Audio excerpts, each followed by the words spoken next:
So I see that UBI is back in the news again. UBI stands for Universal Basic Income. And of course, Elon has injected himself into this, so I'm going to pick on him a little bit. Because he does this thing where it's like, no, UBHI. UBI. UB Universal Basic High Income.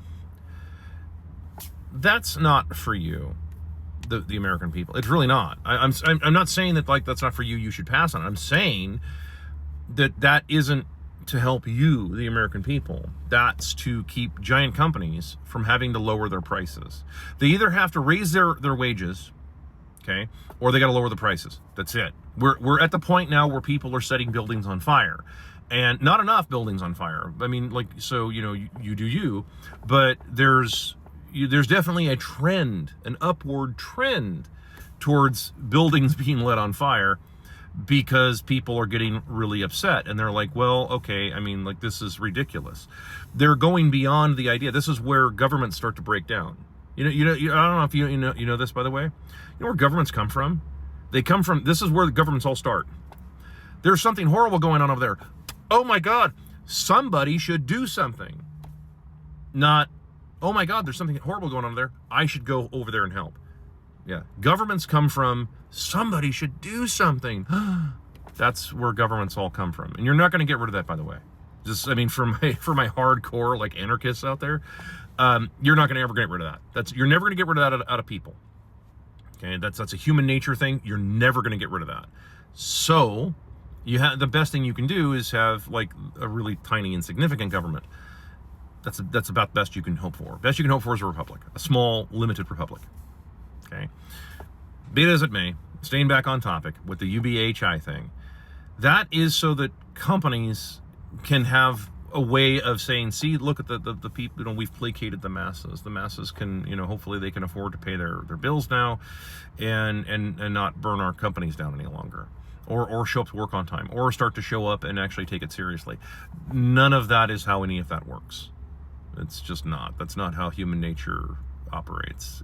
So none of that's going to happen, but it's a bailout for the big companies rather than them bring their prices down like they should, because they know all that money is just like, for real. It's not like there's tens of millions of tiny micro businesses everywhere where that money would go to. No, it's all going to flow right back up the chain, back to the source. That's where it's going to go. So even if they gave you a whole bunch of money, let's say they gave you $10,000 a month in UBHI, it just means that all of your prices are going to go up. It just means that that's all that's going to happen. Now, your static debt might go away, which, by the way, is why they'll never do UBHI. They'll, because real UBHI would be something like send every American $10 million one time, and then every American would wipe out all of their debt, but then they would also learn a very valuable lesson. You can't solve poverty by printing money. Okay, there's no solution for poverty. I've been over it on many occasions. There's not really supposed to be a solution for poverty.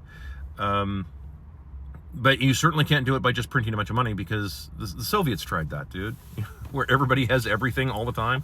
It doesn't work. So, no, that's all that's about. And these companies can actually go to business. That's what needs to happen. That's the reality. The reality is that, just like I've mentioned on many occasions, they need to go to business. If they are not viable, like if Amazon, let me pick on Amazon, because Amazon's huge. They're a giant company. I'm picking on everybody equally. So there's no, I pick on everybody. I would say the same about Coca-Cola or anybody else. But Amazon's kind of in the news. So there's like this young lady, she shows her Amazon route, and she's like, this is absurd. Like, this is crazy how much you're expecting for someone to do. And it's like, it may be, right? I mean, as someone who, I did deliveries professionally for a long time, not for Amazon, but for other companies. And it's like, and for myself. And it's like, yeah, I mean, some of that stuff can be a bit outrageous and like almost not really possible in the practical sense. True story. Well, if you cannot keep reasonable people, or if you can't keep decent people in your business, then your business is going to start failing.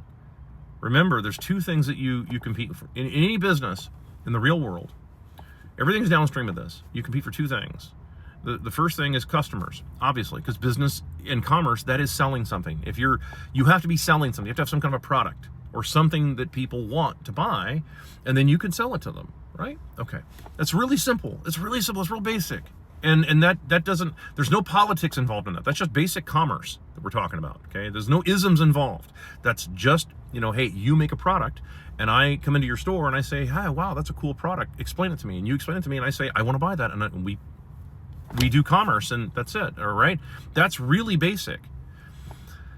The second thing you compete for, which nobody really wants to address this issue, it's being addressed, as evidenced by all the flamage going on, is labor. You compete for labor. And that is a real thing. You have to be able to do that as a business.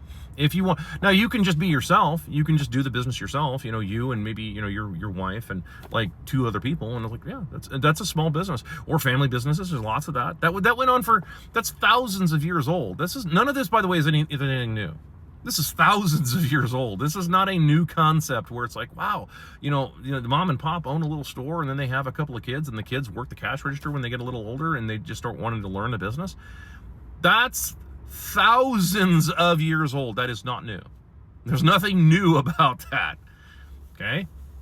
I mean, the technology might change a little bit, but the concept is the same, and it hasn't moved. So,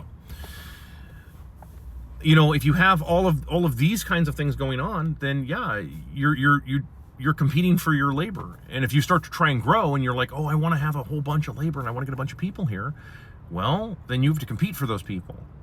And you compete for them by offering them the best wage that you can offer, that you can responsibly offer. I have turned people down, for example, that ask for a job from me, and I turn them down, and I tell them very honestly, the amount of money you're wanting, I can't afford to, I cannot justify, and I cannot responsibly pay you. That's it.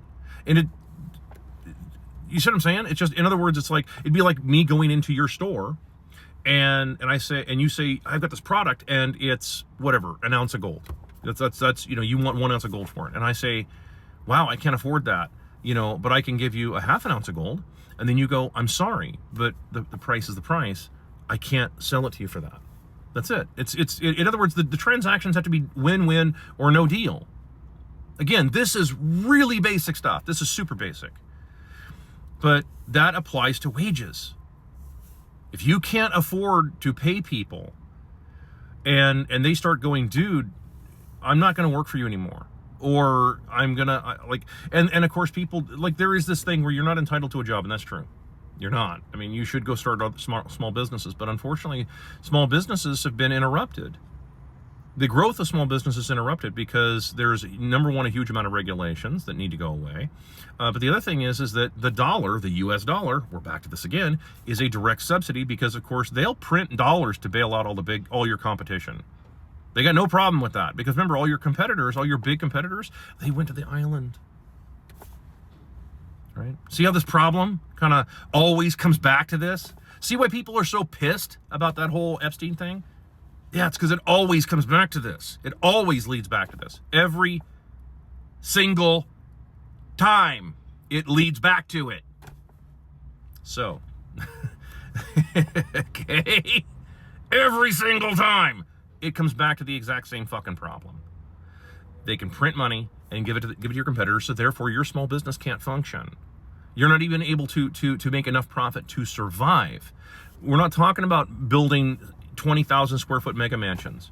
We're not talking about driving around in a gold gilded Rolls Royce. We're not talking about that. We're talking about just being able to function as a small business. Why so many small businesses are failing? That's why many of them are going under. So, yeah, you compete for 2 things, customers and labor. And right now you're watching the labor market basically dwindle and have all these problems. You don't need a UBHI. You need to stop importing a bunch of people, a bunch of cheap labor from other countries, and bailing these companies out, because that is a form of bailout. You need to stop doing that for a little while, at least for a while, 10, 15 years. Let these companies get chewed up and digested first, in other words, go out of business, and then come back and talk about that.